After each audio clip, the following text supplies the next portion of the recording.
Cette semaine, dans le Macronomètre, nous allons évaluer la proposition de loi pour lutter contre la fraude sociale avec une note de 7 sur 10.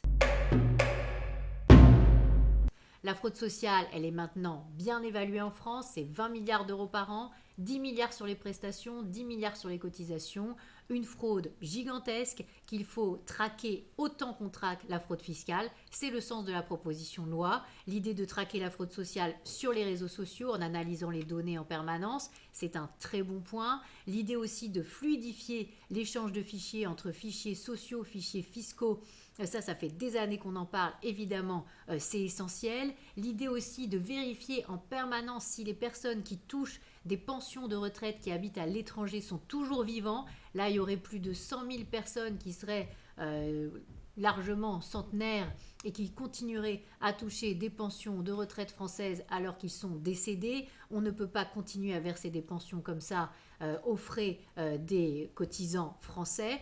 Et là, il y a vraiment une question sur l'évaluation et le contrôle de ces certificats de vie. C'est ce que propose la proposition de loi. Et puis l'idée aussi de croiser les données sur un individu entre ses données bancaires, ses données fiscales, sociales, pour permettre de supprimer définitivement notamment les cartes vitales surnuméraires. On parle de 1,8 million de cartes vitales surnuméraires qui circulent, qui ne devraient plus circuler.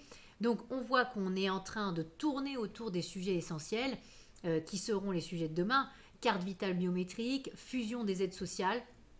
La complexité de notre système incite aussi potentiellement à la fraude, une centaine d'aides avec des modalités de calcul très différentes.